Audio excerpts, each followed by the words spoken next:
I welcome you to this topic of ours entitled The Massacre of Karbala, a Historical Analysis. And this is a very long and drawn out topic. So before I begin, and I will begin immediately, I need to make 3 disclaimers. The first disclaimer: this topic is a very contentious one. It raises a lot of emotions. It is potentially possible to stoke the fans of hatred, the flames of anger between Sunnis and Shia. And therefore, I want to state for the record very clearly that I am completely and totally opposed to stirring any bigotry, any hatred against any group. No doubt I am a Sunni and I'm proud of being a Sunni, and I disagree with Shia theology and their interpretation of history. Yet this disagreement that I have, and all of us really have, and they have with us, this disagreement should be kept civil. And it should never lead to violence or anger or hatred. In this world, Sunni and Shia should dialogue and debate, but we should never get violent with one another because of the differences in our belief. And the purpose of this lecture is just to educate, is just to talk about what we as Sunnis believe about Karbala and how we view the incident of Karbala. It's not meant to stoke anger or hatred against any group. Also, another disclaimer, the second disclaimer: obviously Karbala is a very detailed and a very important event in our history, and by its very nature, history is subjective. There's always interpretations, there's always motives being read in. And in this short lecture, and I have only 1.5 hours, there is no way that we can go into a detailed analysis, variations of history, what book X said compared to book Y. Why does book X say this? Why does book Y say this? What are the strengths and weaknesses of each interpretation? We have no time for any of that. And it is very easy to give 10 lectures just on Karbala. I'm only giving you 1 lecture. So by the very nature of this lecture, we have to condense, we have to summarize, and I am not going to be mentioning variations as I do in my Seerah class. You're literally just going to have to trust me and my authority for today's lecture that I'm giving you 1 interpretation. But I just want to point out the interpretation that I will be giving is the standard interpretation of Sunni Islam. It is taken from the writings of Ibn Hajar, of Ibn Kathir, of the important historians of Sunni Islam, and by and large it is agreed upon. And the third and final disclaimer, that the other version, we have this version, there is another version that is popularized by the Shia, and most of this comes from one particular person. The details of that version comes from one person, and this person was a very early Muslim historian who was also Shia, and his name is Abu Mikhnaf Lut ibn Yahya, and he died 157 Hijrah. And Abu Mikhnaf Lut ibn Yahya was the first early historian to write a detailed booklet about the massacre of Karbala, and he called it Maqtalu Hussein. And this booklet, Maqtalu Hussein, became the standard version, full of lurid details, full of a lot of things that allegedly took place. And from our perspective, this author and his book are not authoritative. All of our scholars have said that this person is not somebody that can be trusted in narrations, because he theologically is inclined towards the other group, and therefore he has a version of events that we do not agree with, and we will not really be concentrating on that version of events. As I said, our version will be by and large Ibn Kathir and Ibn Hajar and the standard Sunni historians. Now, we begin our talk, and I want to begin by mentioning what is our perspective with the Ahlul Bayt, with the family of the Prophet sallallahu alaihi wasallam. Ahlul Sunnah wal Jama'ah firmly believe that the Ahlul Bayt have a very high rank and are the most blessed of all families. We love them with a genuine love. We love them with a genuine love between the 2 extremes. On the one hand, we have those, and they did exist and they still exist, who consider the Ahlul Bayt to be like any other family, or even worse than this, astaghfirullah, they curse them. And that has been a trend that has existed, and there are still some people like this. And on the other hand, we have the other trend of Islam, and this trend considers the Ahlul Bayt to be above and beyond other families in a supernatural manner. And they give them powers, and they give them privileges, and they give them attributes that we believe only belong to Allah subhanahu wa ta'ala. We believe that the Ahlul Bayt are the most respected family in the whole world, if they are righteous. So the mu'mins and the Muslims amongst them have a double blessing. They are believers and they are Ahlul Bayt. And the companions amongst them have a triple blessing, such as Ali ibn Abi Talib and Fatima and others, that they are Ahlul Bayt and they are Sahaba and they are believers. And therefore, we love them with a love that is triple if they are characterized by all of these characteristics. And we firmly affirm the blessings mentioned in regarding them in the Qur'an and in the Sunnah. And as for the Qur'an, Allah says in the Qur'an, إنما يريد الله ليذهب عنكم الرجس أهل البيت ويطهركم تطهيرا. That Allah wants to purify you of any filth, O Ahl al-Bayt. And Allah wants to cleanse you a good cleansing. This is in the Qur'an.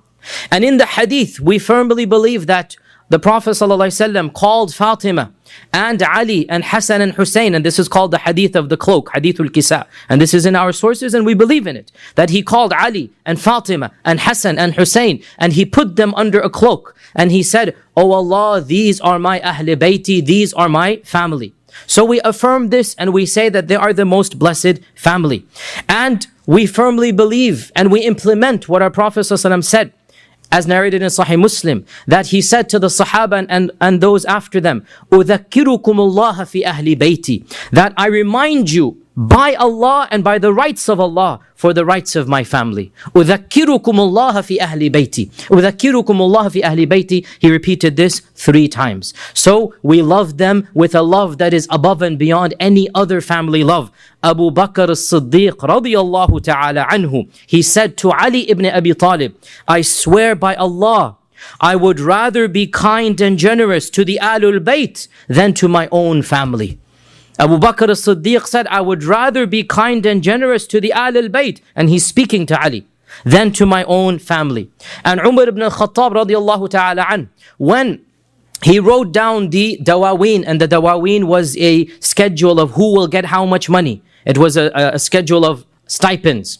When he wrote down the dawaween, the number 1 category and the highest amounts were to the Ahlul Bayt. And the Ahlul Bayt got more than even he himself got as a salary. The Ahlul Bayt were the number 1 category. And this shows us that the love that Abu Bakr and Umar had for the Ahlul Bayt. And Umar loved the Ahlul Bayt so much that he actually wanted to establish kinship with them. And that is why he proposed to the daughter of Ali ibn Abi Talib. And he married Kulthum binti Ali. There could be no animosity between Umar and Ali when Umar is proposing and Ali is accepting the marriage of his own daughter to Umar. And so Umar married the daughter of Ali. And one of the reasons he gave, he said, "I wanted to have some relationship with the Ahlul Bayt." So we are Ahlul Sunnah wal Jama'ah. We love the Ahlul Bayt with the genuine love. And this has been the position of all Sunni scholars of Islam. Ibn Taymiyyah says, "Min usuli Ahlul Sunnah," of the fundamentals of Ahlul Sunnah, is to love the family of the Prophet sallallahu alaihi wasallam. But we also say that if a person is not righteous, if a person is sinful, then it doesn't matter what his bloodline is. His sins are one thing and his bloodline is another. And a person's bloodline will never save him from the consequences of his own deeds. And we base this on what our Prophet Muhammad sallallahu alaihi wasallam said. Hadith is in Tirmidhi, that man abta bihi amaluhu lam yusri'hu nasabuhu. Whoever's deeds pulled him back, his blood will not push him forward. Whoever's deeds pulled him back, his blood will not push him forward. So we say that just because a person is of the descendants of Ahlul Bayt, it doesn't make him an angel. It is possible that some of the Ahlul Bayt will commit sins, and those sins they are responsible for. And historically this has been the case, and to this day there are dynasties and there are lineages that claim to be Ahlul Bayt, and some of those claims are valid. And we see these people have sins and they have good deeds. Just because a person belongs to Ahlul Bayt does not make him an angel. He can be just like, and she can be like any Muslim with good and bad. When they're righteous, we love them with the double love. When they are other than that, then we say Allah Azza wa Jal will take charge of their affair. Also, there is a fundamental difference between the definition of Ahlul Bayt for us and for the 12er Shia. As for them, primarily the Ahlul Bayt really is the descendants of Fatima. That's really what they concentrate on, the descendants of Fatima, Hassan and Hussein. As for us, We say the Ahlul Bayt, no doubt, is Hassan and Hussein, and they are the gist of the Ahlul Bayt, the crux of the Ahlul Bayt, but the Ahlul Bayt is broader than them. We have many categories of Ahlul Bayt, and first and foremost, by the testimony of the Qur'an and the Sunnah, the wives of the Prophet ﷺ are inside the Ahlul Bayt. The very verses that talk about Ahlul Bayt in the Qur'an, that you Ahlul Bayt, the very context is about the wives of the Prophet ﷺ. Ya Nisa an-Nabi, Ya Nisa an-Nabi, Ya Nisa an-Nabi. And Allah says in the same surah, His wives are their mothers. So the wives are from the Ahlul Bayt. Fatima and Hassan and Ali and Hussein are the gist, the kernel, the main part of the Ahlul Bayt. And we also affirm this. But we also affirm Aqil, the cousin of, or the brother of Ali, and Ja'far, the brother of Ali, and their children are Ahlul Bayt. And we also affirm Abbas, the uncle of the Prophet, and his descendants are Ahlul Bayt. For us, all of these lines are Ahlul Bayt, and we are not allowed to give charity to any of the Ahlul Bayt out of respect to them. We do not give zakat to any of the descendants of Fatima and Ali and Ja'far and Aqil and Abbas. All of these descendants for us are Ahlul Bayt, and as for them, they do not really consider the descendants of Abbas to be Ahlul Bayt, and others as well. There's a lot of rivalry between the the Shia to Ali and the Ahlul Abbas for historical reasons. For us, the Ahlul Abbas are also Ahlul Bayt. Now, as for Hussein ibn Ali, and he is the subject of our talk today. Hussein ibn Ali was born in Sha'ban of the 4th year of the Hijrah. Less than 1 year after Hassan was born. Hassan was born in Ramadan of the 3rd year. And barely had Fatima become cleansed of the delivery when she became pregnant again with Hussein. So Hassan and Hussein are less than a year apart.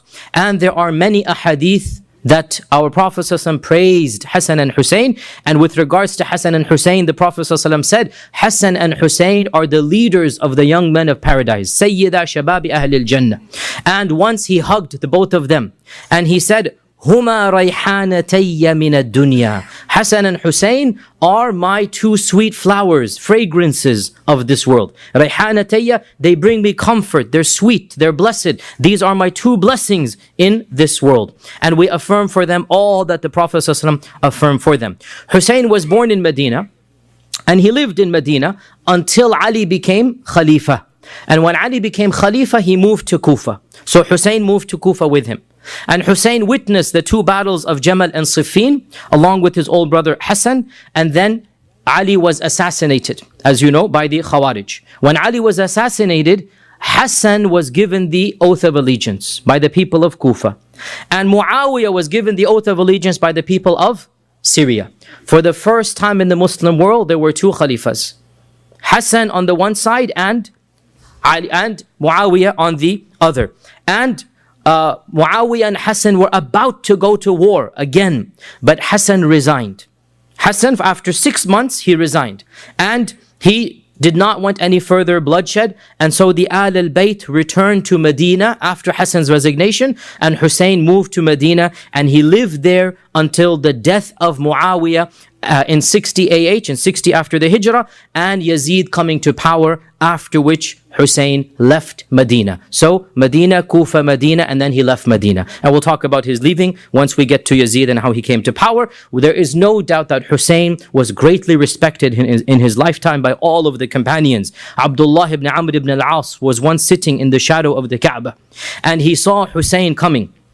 And he said, "This man is the most beloved man on earth to the inhabitants of the heavens. There's nobody more beloved to those up there than this man." And this is coming from Abdullah ibn Amr ibn al-As. Now, let's talk a little bit about Yazid and the coming of power to Yazid before we get to now the problems between the two. We are all aware, vaguely, even though many of us have not studied this in detail, that towards the end of the time of the Khulafa al-Rashidun, civil war broke out between the Sahaba. And more Muslims lost their lives in this civil war in Jamal and Siffin than all of the Muslims who had participated in Ghazu against the Kuffar.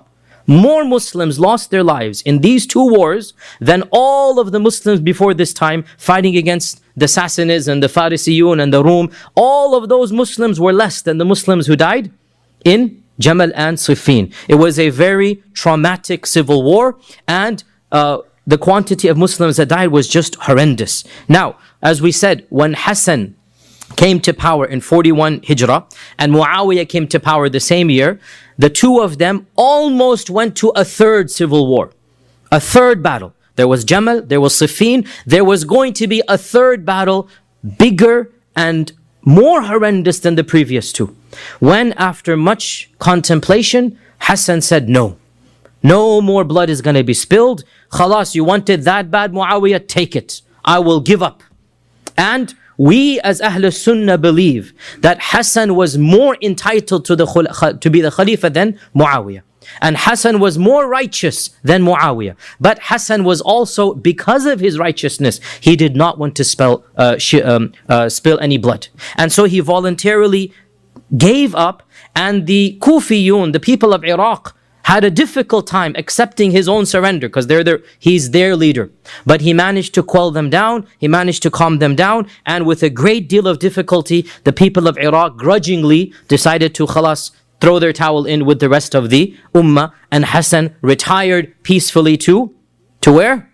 To Medina. He retired to Medina. And Hussein, it is said, was not happy with his brother's decision. And he expressed this, but Hassan calmed him down and said this is better for the ummah, and out of respect for his older brother, Hussein did not do anything while his brother was alive. And he also lived a quiet life, and Hassan died in 50 AH. 50 after the Hijrah, Hassan passes away in Medina. Now, after the death of Hassan, Yazid ibn Muawiyah was nominated by his own father to become the successor. And who is Yazid and who is Muawiyah? Yazid ibn Muawiyah ibn Abi Sufyan ibn Sakhr ibn Harb ibn Umayyah. Right? The Banu Umayyah. And the Banu Umayyah and the Banu Hashim were the most elite of the Quraysh. And even though they were cousins, there was also, as always the case between cousins and brothers, some type of rivalry between the two. And this is known throughout the seerah, and that is why when the Prophet ﷺ conquered Mecca, he made the house of Abu Sufyan one of the most noble houses, to give the honor to the Banu Umayyah, to give them the izzah that they wanted.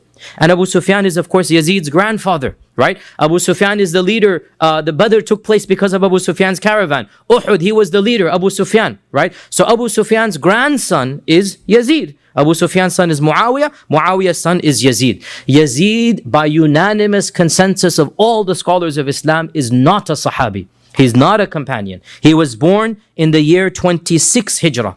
26 after the Hijrah. So more than 15 years after the death of the Prophet sallallahu alaihi wasallam. And the first thing that we hear about him as a young man was that his father put him in charge of attacking the famous Roman city of Constantinople, Qistintiniya, which is now called Istanbul, the city of Constantinople. His father Muawiyah put Yazid as a young man in his 20s in charge of the army that will attack Constantinople in the heart of the Roman Empire. And it was in this battle that Abu Ayyub al-Ansari passed away. And that is why to this day, Abu Ayyub al-Ansari, his grave is in one of the suburbs of Istanbul. To this day, Abu Ayyub al-Ansari, his grave is in the suburb of Istanbul. Because it is said that when Abu Ayyub was about to die, he told Yazid that charge in as far as you can go, and wherever you get, just bury me there as close to the walls of Constantinople as you can. And that's exactly what Yazid did, that he charged in as far as he could go, and he then buried Abu Ayyub al-Ansari over there. Now, not ironically, but very interesting, Hussein actually participated as well in this ghazu. So Yazid and Yazid and Hussein are on the same side, fighting against the Romans, and yet history would have a different turn 30, 40 years later. Now, there's also a hadith, by the way, that we need to be aware of about this incident, and it is reported in Bukhari. Our Prophet ﷺ said, the first army from my ummah to attack the city of the Caesar shall be forgiven. أول جيش يغزو مدينة قيصر مغفور لهم. The first army that shall attack the city of Caesar, which is Constantinople, shall be forgiven. And this is really the one blessing that we have to give to Yazid, that he was the leader of this army, and no doubt, along with his other issues that we will talk about, and we are fair, we look at the good and the bad, the one positive that he has, and even Imam al-Dhahabi, who is overall very negative of Yazid, he says, with all of his evil, he got this one blessing. And that is the blessing of participating in the army of attacking Constantinople. Now, obviously, it was not successful, and they came back, but it was the first attack on Constantinople. Now, Muawiyah, after the death of Hassan, decided to nominate Yazid to be the Khalifa after him. And this issue has a lot of talk, pros and cons, which is beyond the scope of this class. And the bottom line that I will just say quite categorically, and there's no question about this, we firmly believe that there were far more people qualified to be the Khalifa than Yazid. That Ibn Umar was alive, Ibn Zubayr was alive, Hussein was alive, all of these people were alive. And it is something that we firmly believe that these people were more qualified and righteous. And yet, we also believe that it is allowed for a person of lesser stature to be the Khalifa in the presence of those who are of higher stature. This is called Imamatul Mafdul.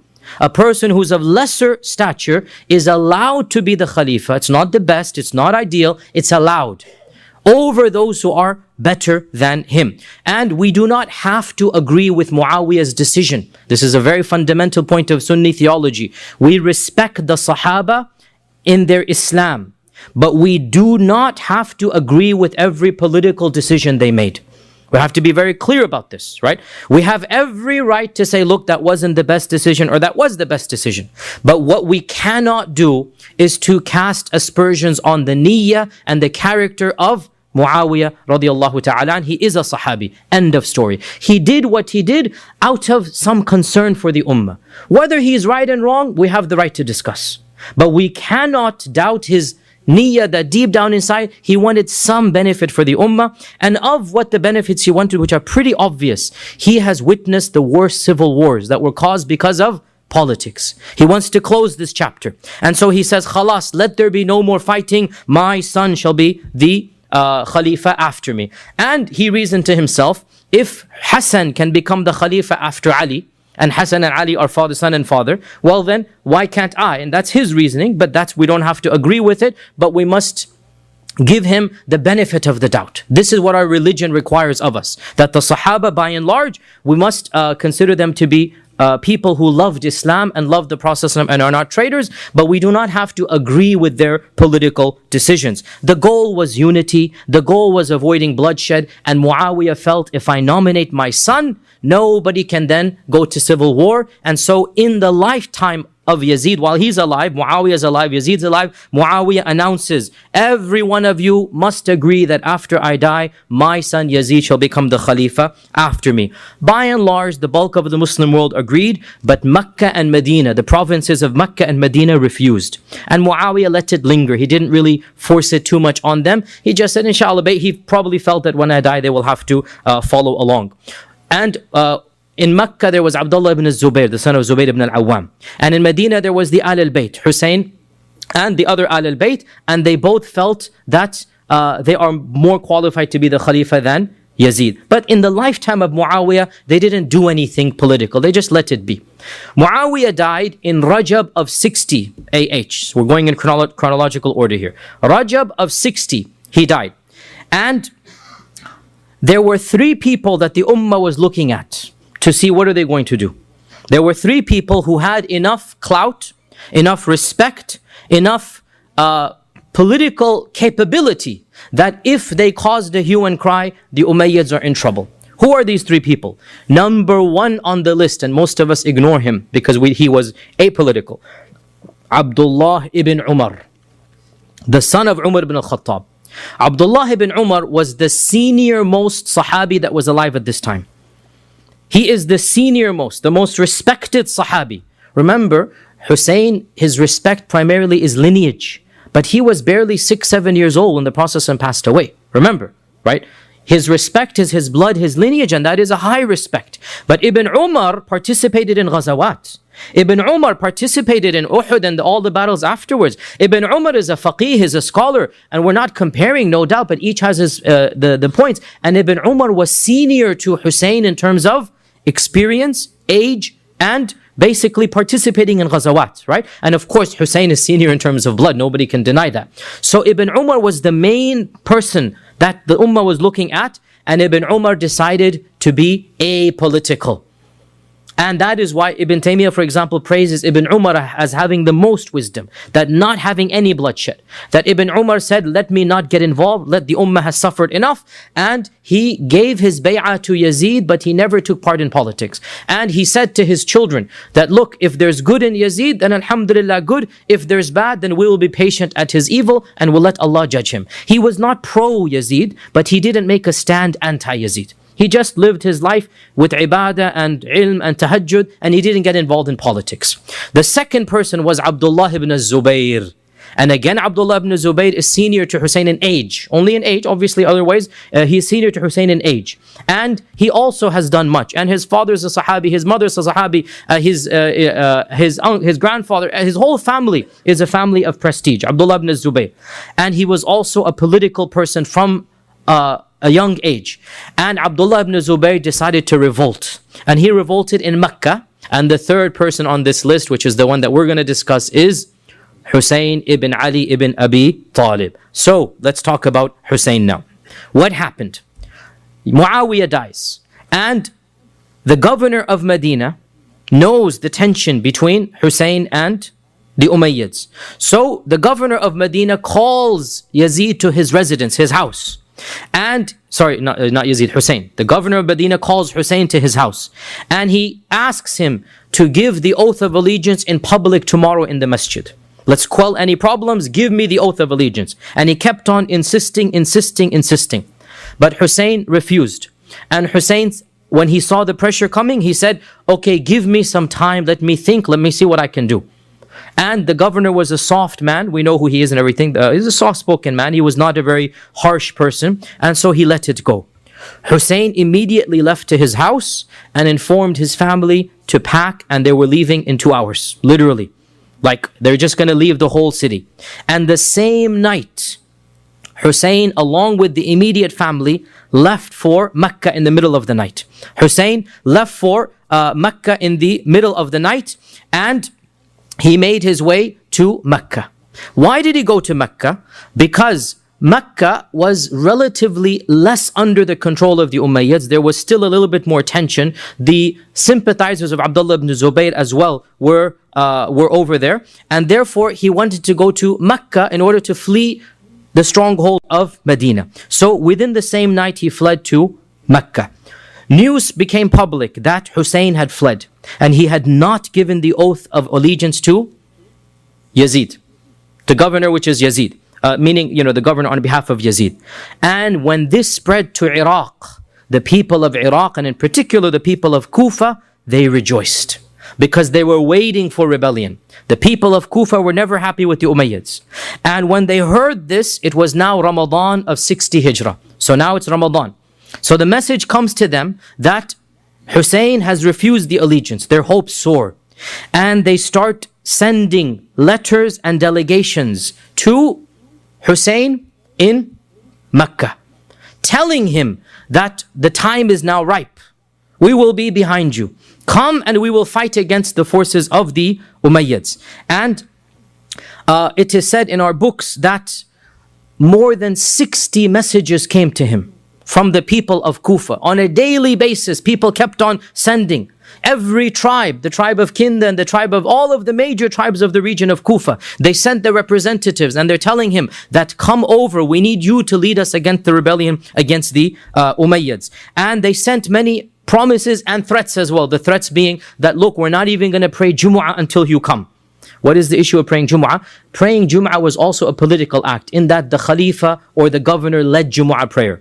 Right? So in those days, the governor was the one who led Jumu'ah prayer. And therefore, by not praying Jumu'ah, you are sending the message, we don't consider you to be legitimate. We're not going to pray behind you. So they sent a message to Hussein, we're not even praying Jumu'ah until you come. And that's the message, like, you had better come, we are desperate for your attention. And lists upon lists of noblemen signed their names that come and we will be with you fighting against the Umayyads. Now, remember the city of Kufa. What is Kufa? Kufa was a very unique and peculiar place. And in the year 37, it was the year that Ali shifted his caliphate to Kufa, and ever since that time, Kufa became the place of sympathy for the Ahlul Bayt. And it was in Kufa that the political movement known as Shi'ism began. Let me repeat. It was in Kufa that the political movement known as Shi'atu Ali began. In the beginning, it was a political movement. No theology, no aqidah, no cursing of the sun, nothing like this. It was just politics. We think Ahlul Bayt should be the Khalifa, right? And this, they call themselves Shi'atu Ali. Ali himself had a lot of trouble with his own Shia. And there are many recorded conversations and many expressions of frustration from Ali himself, that you're not doing what you can. There's a lot of, you're not listening to me as well as you should. And there's a lot of akhbar about Ali's own tensions with the people of Kufa. Now, as we had said, when Hassan when Hassan resigned, when Hassan resigned, the people of Kufa were not happy and they wanted rebellion. But Hassan calmed them down.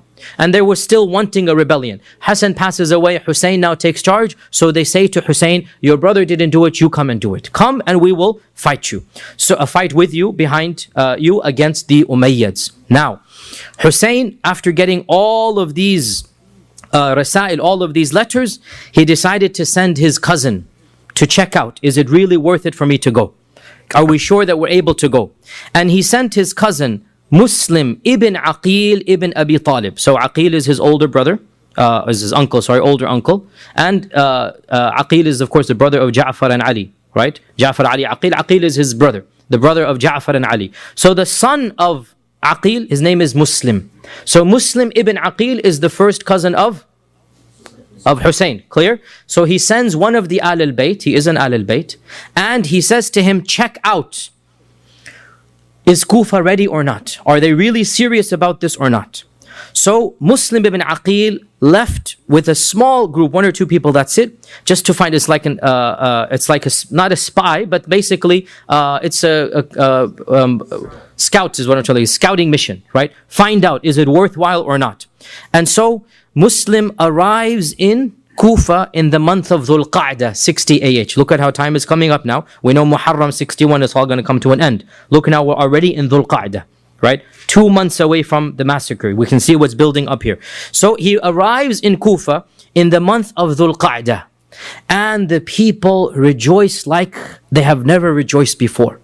And thousands upon thousands of people. At-Tabari says more than 12,000 people in the course of the next 2 weeks gave the oath of allegiance directly to Muslim. And when you give the oath of allegiance, this basically means, khalas, we are with you. End of story. No matter what happens, you are our leader. They gave the oath of allegiance to Muslim on behalf of Hussein, basically, that we're on the side of Hussein. And these 12,000 people, they represented the bulk of Kufa. Over 30, 40,000. So because each one is representing a mini tribe. So every person who shakes the hand, there's 10 people, 15 people behind him. You get the point here, right? This is how they would do the bay'ah, that the leader or the elder would come and give the bay'ah. So the bulk of Kufa, 30, 40,000 people have now claimed that we are with Hussein. Muslim ibn Aqil is overjoyed. He's never seen this enthusiasm and support. And so he writes back a letter that you can sense his excitement. And he writes to Hussein that all of the people of Kufa are behind you. So as soon as you get this letter, do not delay, come immediately. He's excited. He's seen all of this.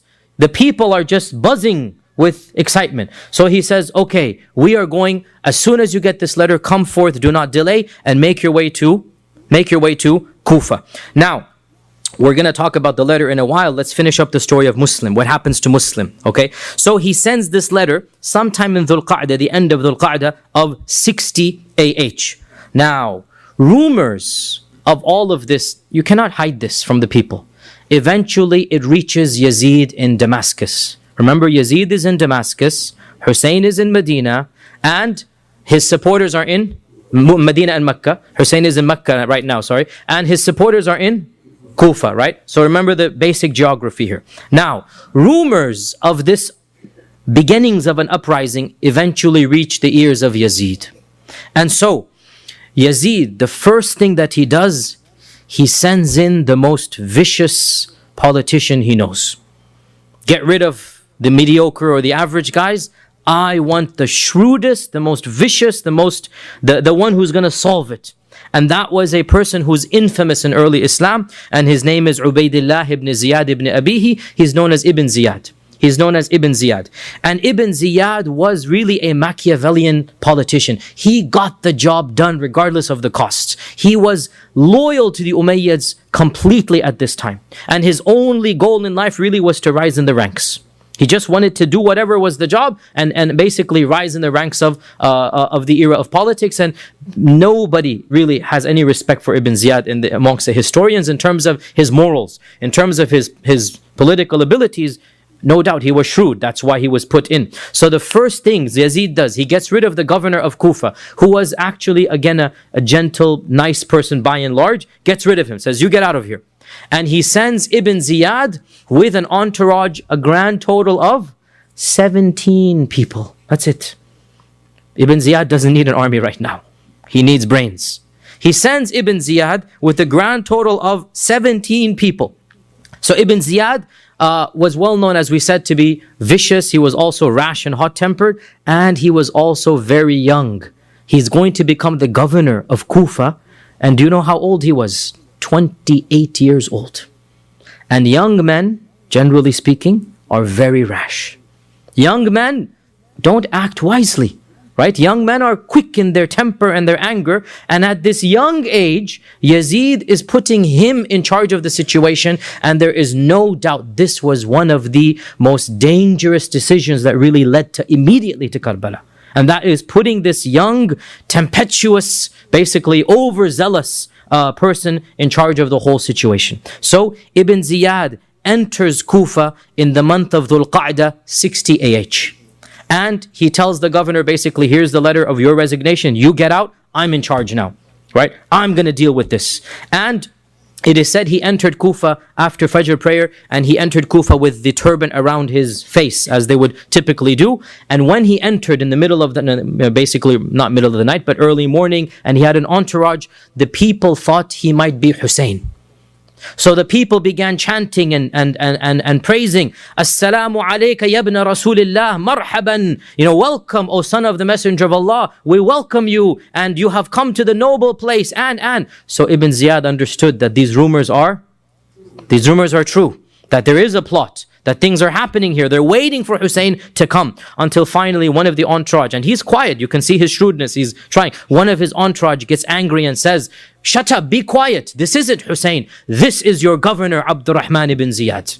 And that's when people realized something is going on here, that the plot has been exposed. So Ibn Ziyad takes his residence in the fortress that was the governor's office, and he figures out, what am I going to do now? The first call to order, get to Muslim ibn Aqil. Who's Muslim ibn Aqil? The scout. Get to Muslim ibn Aqil and find out what's really happening. But how can he figure out where is Muslim ibn Aqil in this large city? How is he going to get to him? Notice his shrewdness. He takes one of his 17 men, anonymous, that was not known to the people, and he dresses him like a traveler, and he gives him a sack of gold coins, lots of money, and he gives him the plot. You shall pretend that you are Ahl Shia from Sham. You are Shia to Ali coming from Syria. And you make yourself known to the Shia until you say, I have to hand this money to the one in charge. This is an amana. I have a lot of money from the Shia of Sham, and until I get to the person in charge, I'm not going to give this money to him. So this spy, and this is a spy now, this spy spent the next few days basically getting into the houses of the people that were Shia to Ali. And when we say Shia, remember right now, this is a political movement, Right now, it's not a theology. Right now, this is like Democrats and Republicans. Like you have people with a lot of anger and blood between Democrats and Republicans. Like not just, two tame political parties here. And he makes his way slowly but surely to the house of the host of Muslim ibn Aqil. The host of Muslim. Who's hosting him?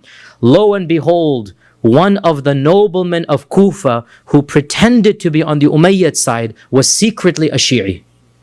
And this nobleman was known to the governor. You see, he's playing a game here now. One of the rich and elite pretends to be pro-Umayyad. In reality, he is pro-Hussein. And his name was Hani ibn Urwa. Hani ibn Urwa. So Hani ibn Urwa was one of the noblemen, the leaders. He was like if you like, consider him to be, in our days, it would be like a senator or a congressman of the city. Like he's known to everybody, and publicly he's pro-Umayyad. And he's visiting the governor's mansion every few days, right? Sipping tea with him. But in reality, he is pro-Shi'i. He's pro-Hussein. So lo and behold, this spy uncovers that Hani ibn Urwa is the main person organizing it. And Hani insists, you have to hand it to me. I'm not going to let you see Muslim ibn Aqil. Hand it to me. So he hands him the money. Because now he's figured out this is the head. Right? Soon as he hands him the money, he then basically slinks away, disappears, goes and tells Ibn Ziyad. The culprit is Hani ibn Urwa. He's the brains. And so Ibn Ziyad calls Hani to his residence. And after the civil duties are over, Ibn Ziyad tells him, you are the one who is housing Muslim ibn Aqil. Hand me over Muslim and I might forgive you. He denies, I don't know what you're talking about. Then he calls the spy out. And so Hani sees this plot has been exposed. The spy comes out and he goes, I'm the one who gave you the money. Right? You're going to now deny it to my face. So he realizes the plot has been exposed, and Ibn Ziyad takes his spear and causes him to bleed. He doesn't kill him on the spot, and he beats him up because in his eyes he's a traitor. That we thought you were a respected person, and turns out that you're backstabbing us. When the news that Hani is being beaten and he's being tortured spreads in the city, the tribesmen of Hani come to the governor's residence and they demand, you have to hand over our leader or else we will rebel. And Ibn Ziyad negotiates with them and he says, no, I have no intention to harm him. I'm just finding out where is Muslim ibn Aqil and we're not going to do anything to him. Don't worry. So he calms them down and the tribesmen go back. In the meantime, of course, Muslim ibn Aqil realizes the plot's exposed. The plot's exposed. Realizing that khalas, there's no going back, he sends the secret message to his followers. There's a secret code that had been put into place because again, realize and one of the reasons why later on Shia believed in this thing called taqiyya and hiding and whatnot, they really did go through political repression. They went through a lot of difficult times, so they had to invent a doctrine of hiding, of kitman, of keeping things secret. So he had a secret code, and that code was Ya Mansur Amit. Ya Mansur Amit was the code that we're going to attack. Come to arms and come prepared for battle. This was the secret code. So when he realizes that Hani has been imprisoned in the house of the governor Ibn Ziyad, he sends forth the cry. Now remember, 12,000 had given him bay'ah by their hand. 40,000 of the city was technically behind him. Well, when the cry comes out, a semi-respectable 4,000 come forth. Out of the 12,000 that actually gave the bay'ah, 4,000 come armed to the hilt, ready for battle. And that's still okay, 4,000 against a small entourage of Ibn Ziyad, you might actually get somewhere. So these 4,000 come forth and they agree they're going to march to the fortress, the battle. They're going to free Hani and they're going to kill Ibn Ziyad. Now, Muslim ibn Aqil comes with his entourage of 4,000 and they camp outside the gate of the fortress. Ibn Ziyad, the shrewd politician that he is, he assesses who is out there, which tribes are out there. And from every one of the tribes that he sees, he finds a sympathizer in his own group and he negotiates a deal with them to cut off one tribe after another, right? You realize the Arabs at that time were tribes and every tribe is going to follow its leader. And so what he does is he works out with every single tribe, what do they need that they're going to not support Hussein and the Shia or the uprising against him. And slowly, and so much so, Al-Tabari and others, they mention, he even used mothers and fathers against their children. That he sent the mothers in to say that Come home now. Can't you see there are so many people? Don't worry about it. I don't want to lose you. It's emotional blackmail.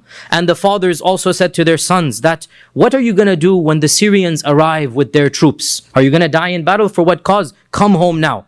So he used whatever means that he can, and one by one, and in front of his very eyes, Muslim ibn Aqil's eyes, people began deserting the army until within that day, beginning in the morning at 4,000, by the time Asr comes along, less than 70 men are left.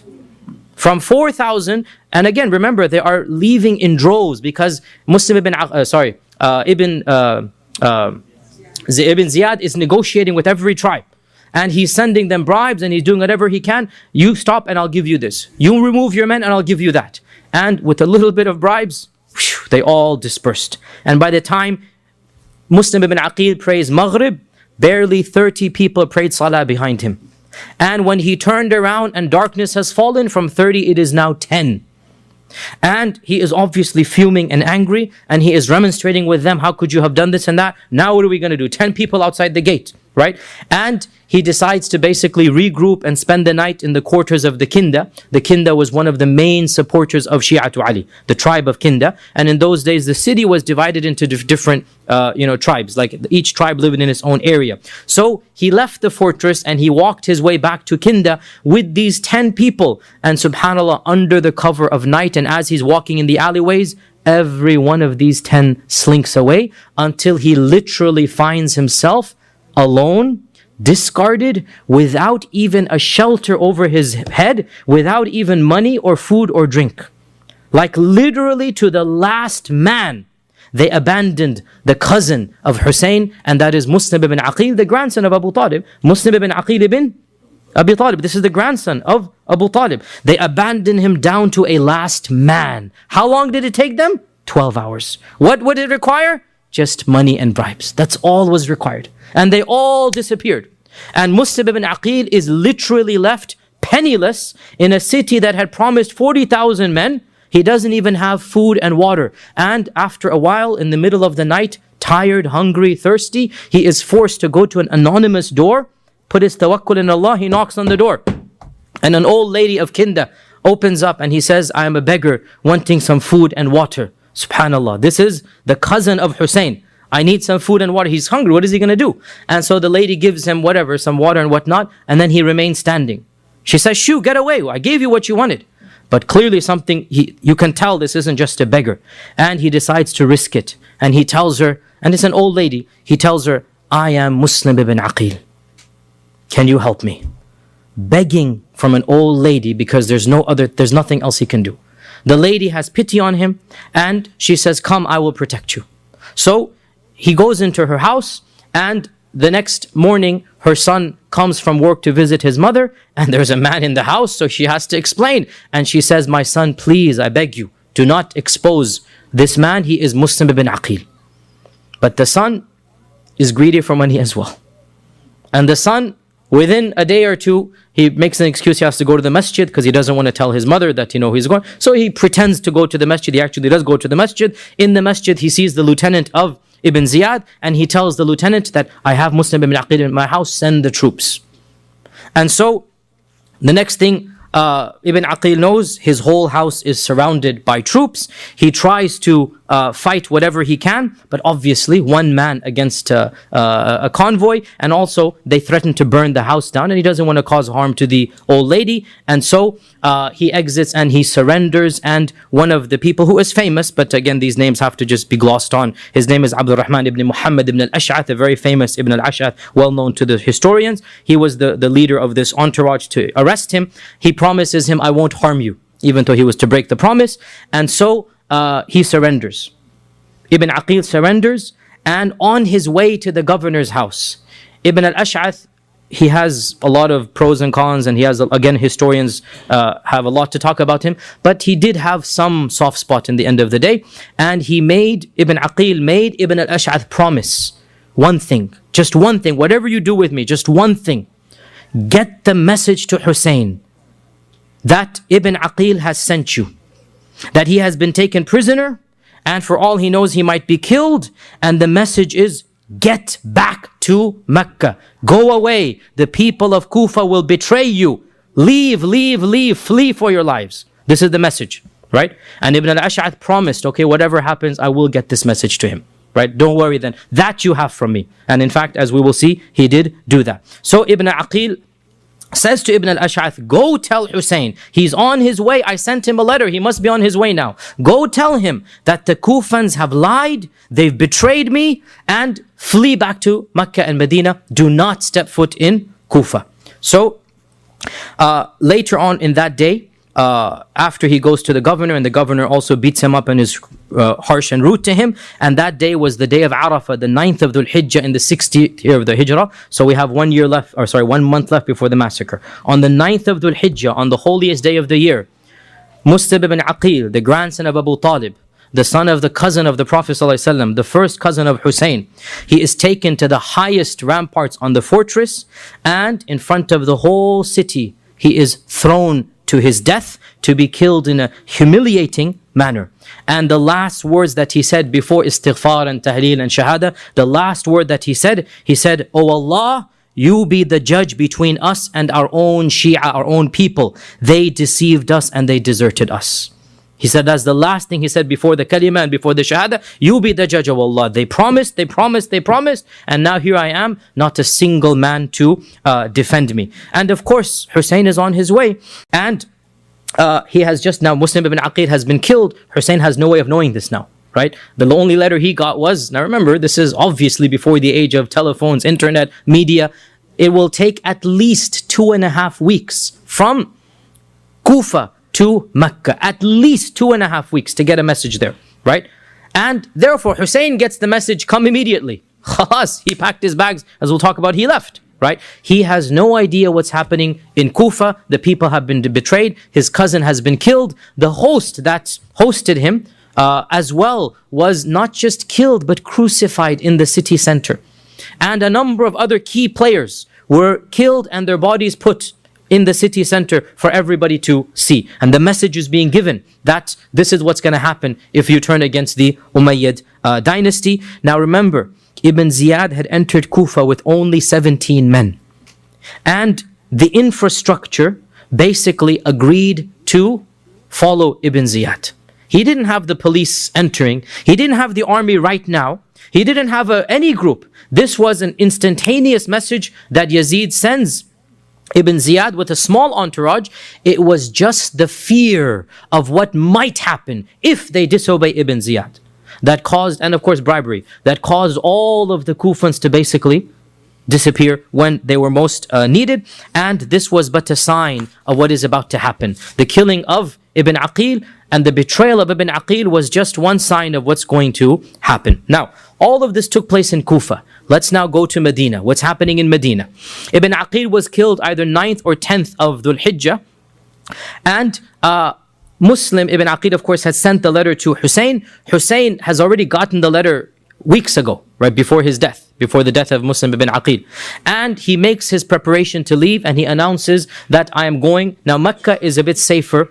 The Umayyads don't have that much control over Mecca, so he can make some announcements. The people are more free to do as they please. He makes an announcement, he is going to Kufa.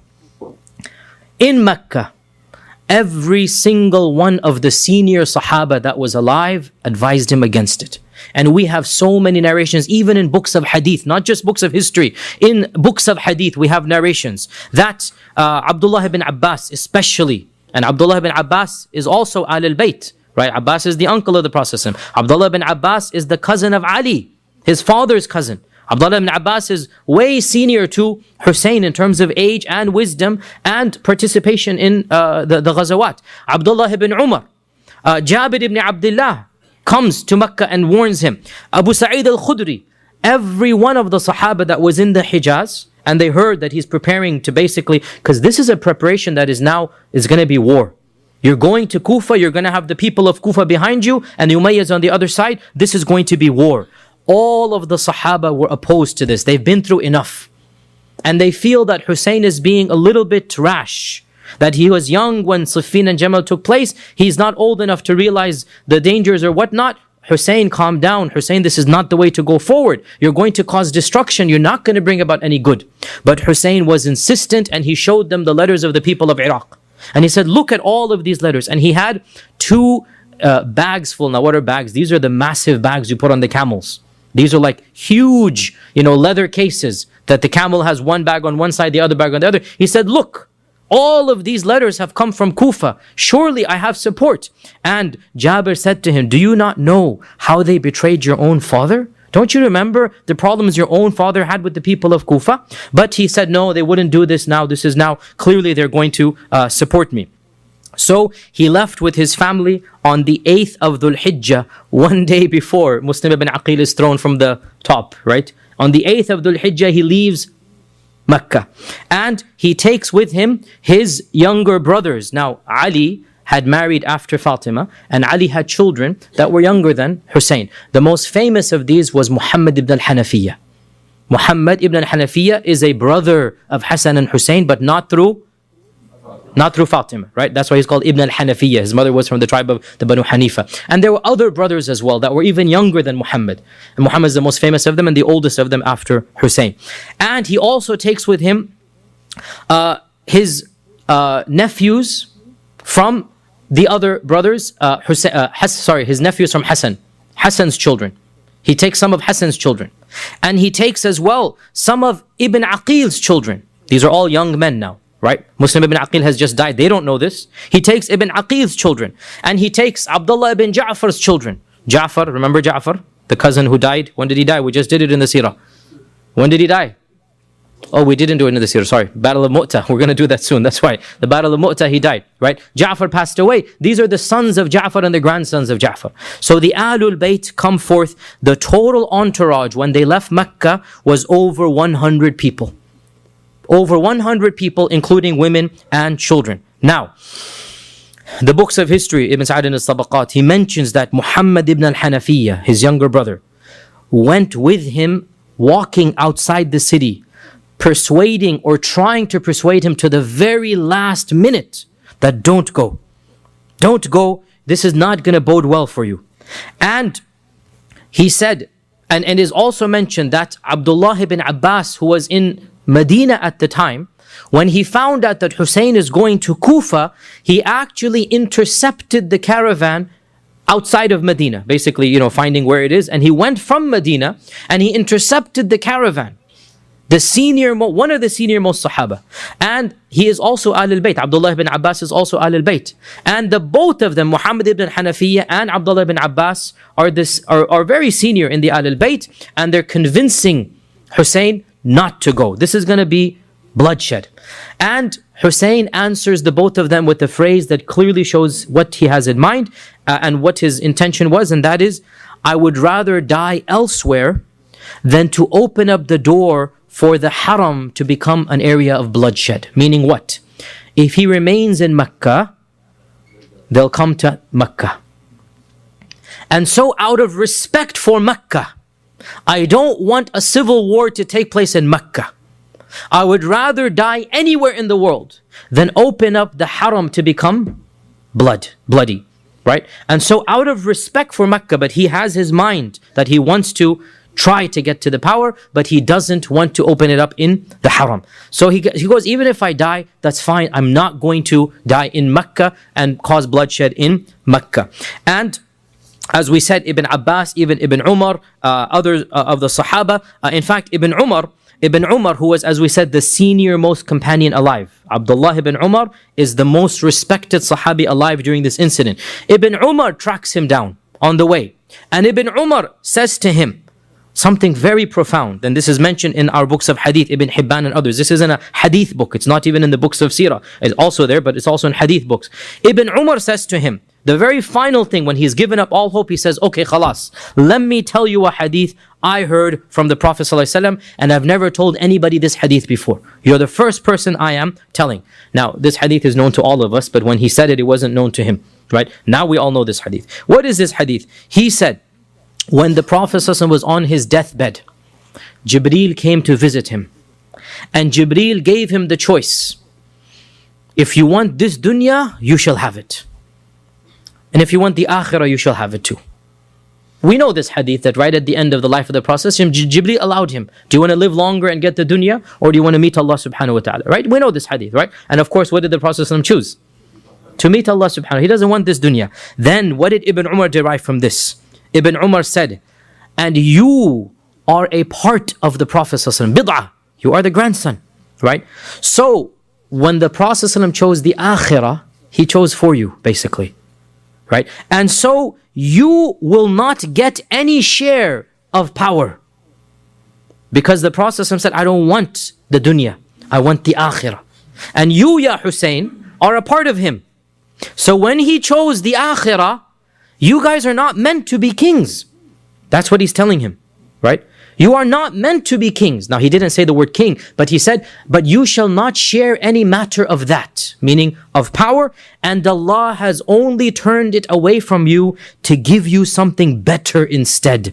Meaning, it is for your own benefit that you are not kings. And wallahi, this is so true, brothers and sisters. We believe this, that when you are a king or a ruler, politics always makes people unpopular. Politics, nobody likes politicians. This is a general rule, right? Politics brings about sab and shatam and ta'an and this and that. And the Ahlul Bayt should be preserved from that. The Ahlul Bayt are above this. The Ahlul Bayt are righteous and pure. And so Ibn Umar is saying, you are not meant to become kings. You're meant to be righteous people. Allah has meant something higher for you. Don't go. And so he's trying to convince him to the very last. And then he said to him, and as for the people of Iraq, don't you remember the treachery they gave to your own father? Have you forgotten? Now, the treachery they gave to Ali is beyond the scope of this class. You should just realize that Ali always complained about the people of Iraq and the problems that he had with them. But he still refused to listen. So everybody has told him it's not a wise idea, including his own brother Muhammad ibn al-Hanafiyyah, and that is why Muhammad ibn al-Hanafiyyah refused to allow any of his own sons to go. Muhammad ibn al-Hanafiyyah, none of his own sons went to help Hussein at what happened at Karbala, because he thought this is not a wise decision, right? And the point here is very clear, brothers and sisters, and that is, contrary to what the other group says, it's not a black and white issue. It's not a black and white. It's not that you're either on this side or on that side. We are on the side of Hussein in that we love him. But we say this decision wasn't in the best interest of Hussein or of the Ahlul Bayt or of the Ummah. We are not on the side of Yazid. If anybody, we're on the side of Ibn Abbas and Ibn Umar, right? That don't like Yazid. This is our position, as I'll come to the end. Yazid, astaghfirullah, is not our hero. La hawla wa la quwwata illa billah. But Hussein, we love him, but we say his emotions got the better of him. And it would have been better for him and the Ahlul Bayt if he listened to the other Ahlul Bayt, the senior Ahlul Bayt, such as Ibn Abbas, or the senior Sahaba, such as Ibn Umar. Nobody can accuse Ibn Abbas of being pro-Yazid. Nobody can accuse Ibn Umar of being pro-Yazid, but they were also anti-khuruj of Hussein. They weren't anti-Hussein. They were saying this isn't the best decision. Nonetheless, he refused and he persisted to go forward. And when he comes close to Iraq, he sends a messenger to the people of Kufa that basically, guys, I'm coming, right? Be ready, I am coming. Now, Ibn Ziyad is now back in Kufa. He is waiting for Hussein to come. And anybody who's entering the city is being monitored extra now, right? Now, Hussein has no idea that Ibn Ziyad is in charge even. He still thinks the old governor is in charge. Hussein has no idea that Ibn Aqil has been killed. Hussein has no idea the plot has been exposed. He's in the middle of the desert. He's going there. Who's going to send him a message? As of yet, nothing happens. So he sends a messenger. The messenger is caught by the forces of Ibn Ziyad and executed. Now the messenger doesn't return. He sends a second messenger. Again, because Ibn Ziyad is on the prowl. Once again, this messenger is caught and is executed. But this second messenger, he actually manages to get the message to the people that Hussein is just coming. You had better prepare yourselves. And how does he do this? As a brave man, that he too was taken to the height of the tower to be thrown away. But the last thing that he said, he shouted out to the people that, "O people of Kufa, Hussein is on his way. He's just about to come. Prepare yourselves." So he's still hoping that they might do something, right? So on his way down, basically, he warns them that Hussein is on his way and prepare yourself. Now, eventually, Hussein is very close to Kufa, and it is here that finally Ibn al-Ash'ath's messenger reaches him. Who's Ibn al-Ash'ath? The lieutenant who captured Ibn Aqil, right? He was faithful to this one request. Even though he killed him, He was still faithful. He made him promise that you must send Hussein. So finally, the message reaches Hussein, and the whole episode is now in front of his eyes. Ibn Aqil has been killed. Your followers have, the main leaders have been crucified in the compound, in the middle of the city, and none of the Kufans has supported Ibn Aqil, and you have been betrayed. And the message from Ibn Aqil, flee and go back to Mecca. Do not step foot in Kufa. And he is persuaded now to abandon. Very close to being now. Khalas, there's nobody in Kufa to do it. But now the dialogue begins in his own camp. And remember, Muslim ibn Aqil's own sons are a part of the group. Now their father has just been killed. And they want revenge. And they say, we are not going to go back. We are going to avenge the death of our father. And while this is going on, another person in the party remarks that, oh Hussein, you are not like Ibn Aqil. When the people of Kufa see you, there's no way they would abandon you. You are the Sibt al-Nabi, you are Ibn Rasulullah, Ibn Rasul meaning metaphorically, grandson. You are. And so, the anger of the death of Muslim ibn Aqil and the encouragement of this other crowd, and wallahi, it makes sense, I mean really, if you think about it from his perspective. Now, what is really key here for us as Sunni Muslims, in contrast to the Shia, their interpretation, we do not believe that Hussein marched to a suicide. We believe Hussein really thought he would win. You see the difference here, right? From the Shia perspective, they say Hussein knew he was marching to his death. But we say no. Hussein genuinely believed that when he got to Kufa, the people would support him. And the people would then fight him against the Umayyads. And he's still hoping, because remember, Kufa is one of the largest cities of the Muslim world at the time, right? We said around 40,000 people have, proverbially basically supported the uprising of Hussein.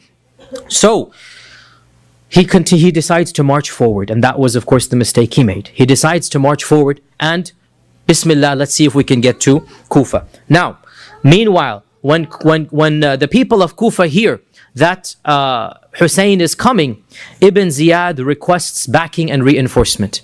And Ibn Ziyad gets a large amount of troops that were sent to fight one of the Turkish provinces called the province of Daylam, the Daylamites, that they were going to wage ghazu against the Daylamites, 4,000 men. And Ibn Ziyad intercepted them, and he got permission from Yazid that I need them against Hussein, right? So these people were not sent from Damascus to fight Hussein. They were sent to fight the Daylamites, the Turkic group up east and northeast, right? They were sent to fight a Turkish group northeast. And he got permission, northwest. It is northwest from Kufa. Northeast or northwest? I don't remember whether it's northwest. Yes, northwest. You're right. Northwest. Yes. Daylam is northwest. You're right. So the point being, northwest, northeast, they weren't sent to fight Hussein. Their niyyah was to fight the Daylamites.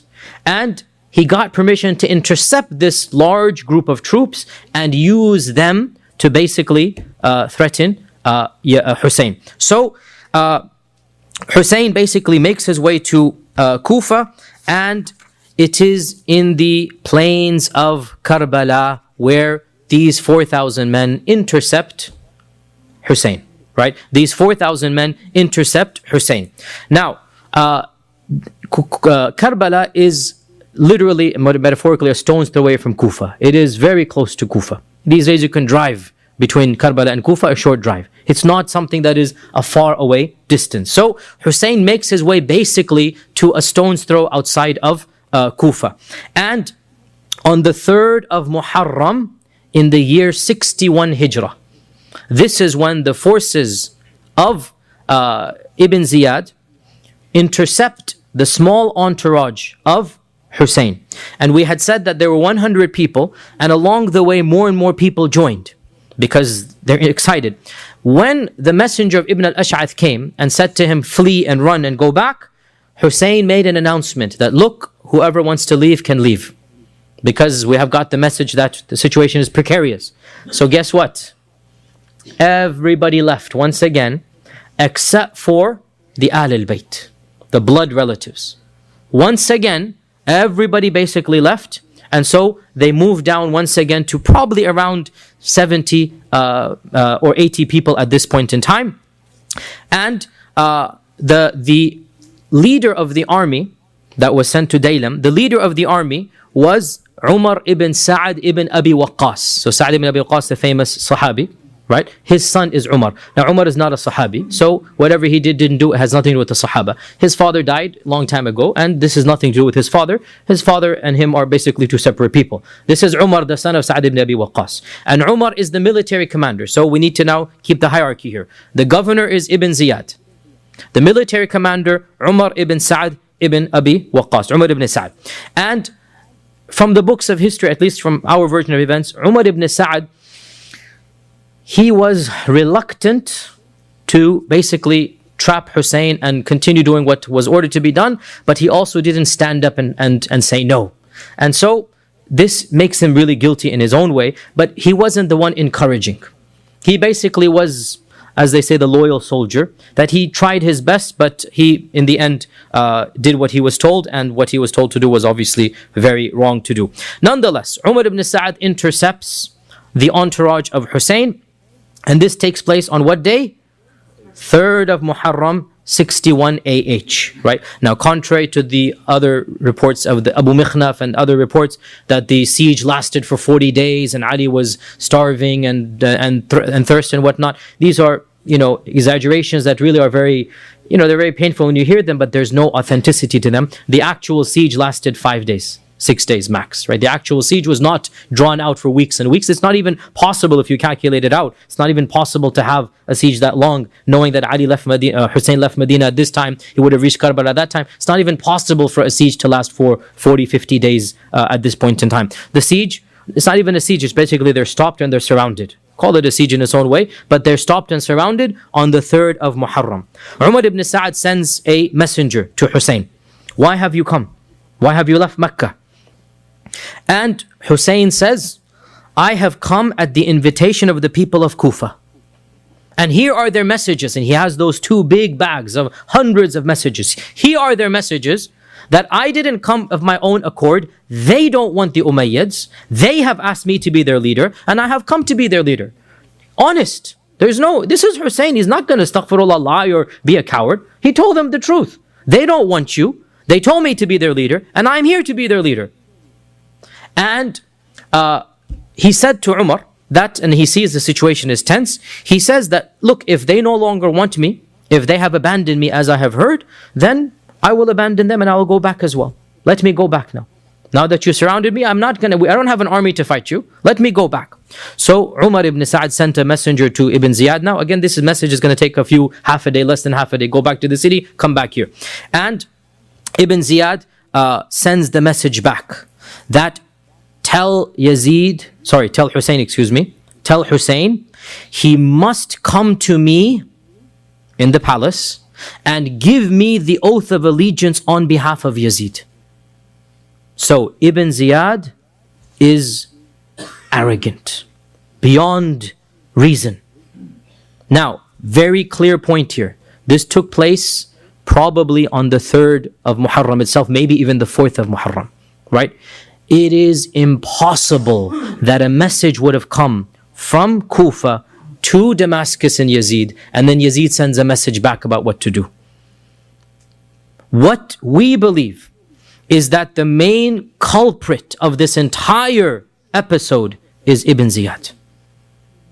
This is the main culprit, that Ibn Ziyad acted impulsively, and we'll talk about Yazid in a while, and he insisted, you must bring Hussein to me. Now what arrogance, who are you? You 28-year-old kid. You're going to ask the grandson of the Prophet ﷺ to come humbly to you after he has said no to Muawiyah directly and Yazid directly. Now he's going to come and kiss your hand? Wallahi, this is arrogance. And we would not expect Hussein to do this. He said, no, I'm not going to do this. I'm not going to go to Ibn Ziyad and kiss his hand and give the bay'ah to him on behalf of Yazid. Right? So, when the message came from Ibn Ziyad, he must come to me. Hussein then says to Umar ibn Sa'ad, he says to Umar ibn Sa'ad, look, go back and tell him one of 3 options. I give you 3 options, choose whichever you want. Number 1, let me go back to Mecca. Khalas, okay.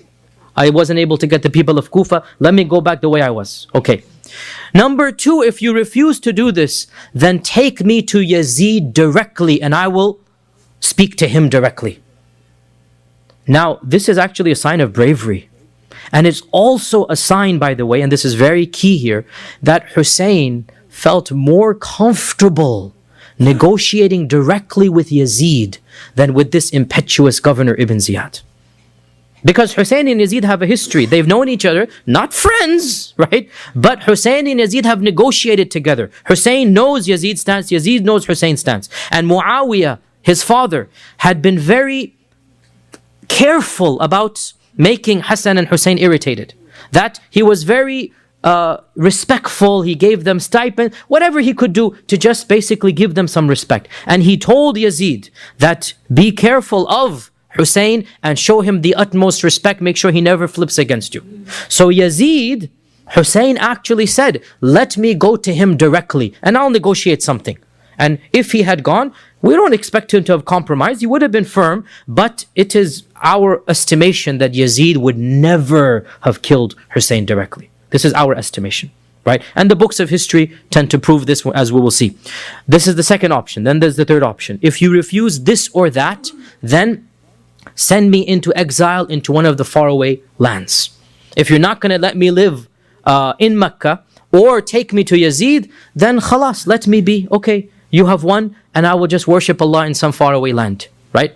Now, these three conditions were so reasonable that one of the close friends of Umar ibn Sa'd said, Wallahi, if the Turks and the Daylamites gave you one of these three conditions, you would be forced to accept them. How reasonable. What more do you want? And Umar ibn Sa'd became happy that, okay, now we're going to solve this. And he went personally to Ibn Ziyad and he said, okay, choose one of these three. Which one? Ibn Ziyad refused all three. And Ibn Ziyad said, either war or my hand. These are the two options you have. You either come and you put your hand in mine and you give the bay'ah on behalf of Yazid, or else there is no other alternative. And Ibn Ziyad sent one of his close entourage, and this really was the ruthless warrior, Shimr.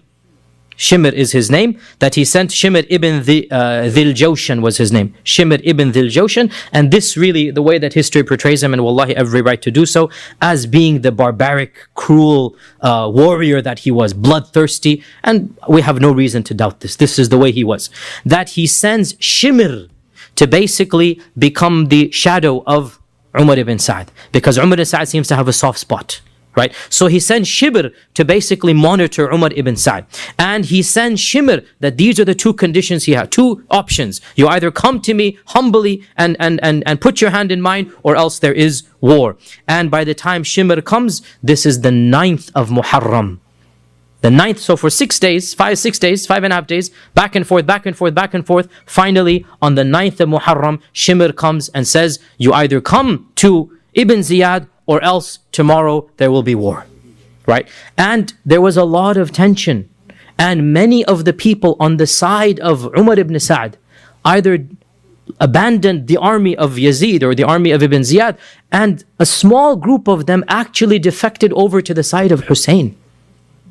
A small group of them. We didn't come to fight the grandson of the Prophet. Now a small group of them came over to the side of Hussein, right? Now, the people of Kufa know full well what's going on. It's happening under their nose, literally under their nose. 6 days go by and not a single one of them comes forth to help the very person whom they have promised. It's literally happening there. And nobody comes to help Hussein ibn Ali. And so, of course, Hussein refused to go to Ibn Ziyad, and wallahi, this is exactly what we expect. Wallahi, this is exactly what we expect. Hussein was not a coward. Hussein is not, when he was at a time of peace and security, at a time of izzah, he refused to give bay'ah to Yazid. Now you expect him to give bay'ah when his life is threatened? La hawla quwwata illa billah. No way. This is the grandson of the Prophet.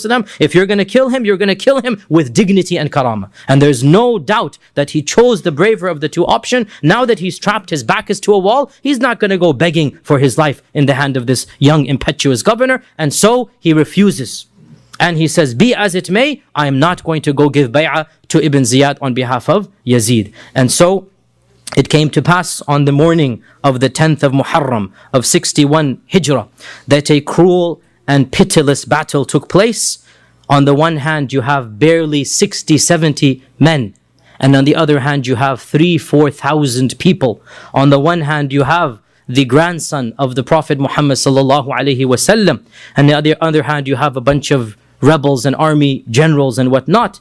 And so it came to pass that the grandson of the Prophet sallallahu alaihi wasallam, what his own grandfather said about him came true, because it is authentically narrated in our own Sunni books of hadith that Ali ibn Abi Talib once came to the Prophet sallallahu alaihi wasallam and he saw him crying.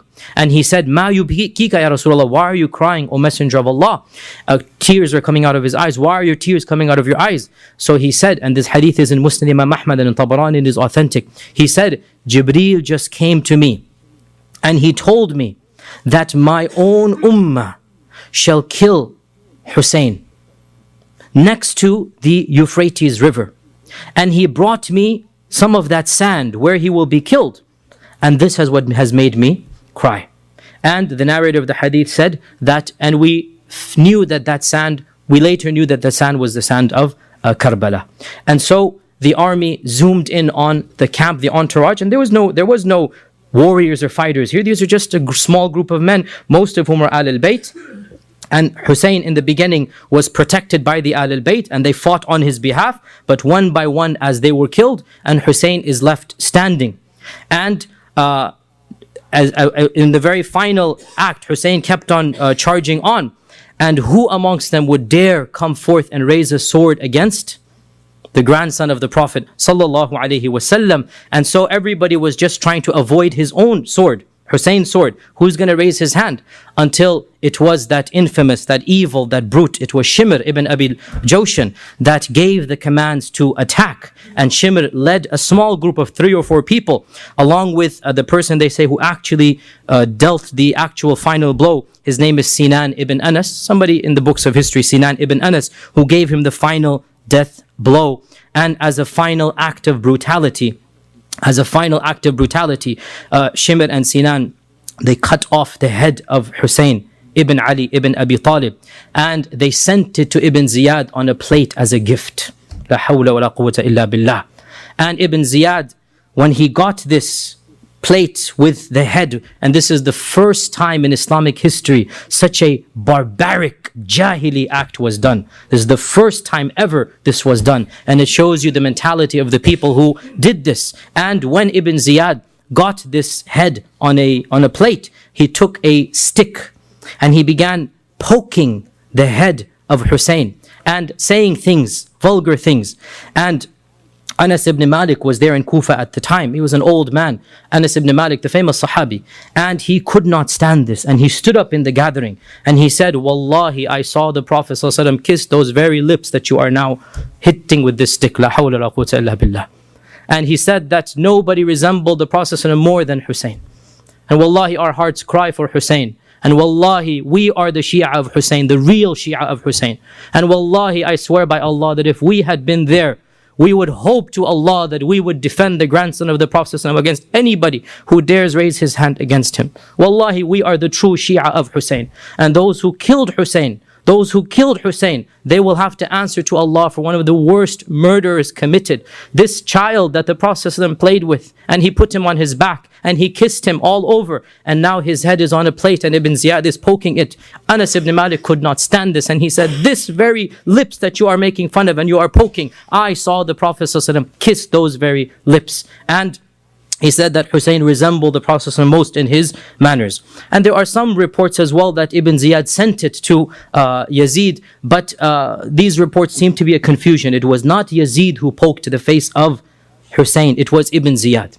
This seems to be the correct version of events. Yazid did not poke the face of Hussein. It was Ibn Ziyad. And in total, over 70 people were killed in the party of Hussein, 15 of them Ahlul Bayt, and all of the women and children were protected. None of them were harmed. The only male survivor was the son of Hussein, Ali, known as Zainul Abidin, Ali Zainul Abidin. And the reason why he was saved from the massacre, he was sick with a very high fever, and he was in the tent of the women, and he was just tossing and turning in bed with that fever. And so when the massacre took place, he was actually in the tent of the women, so he was basically then spared. And so the progeny of Hussein to this day goes through Ali Zain al-Abidin, and then matters went on from there. Analysis and brief comments before we conclude.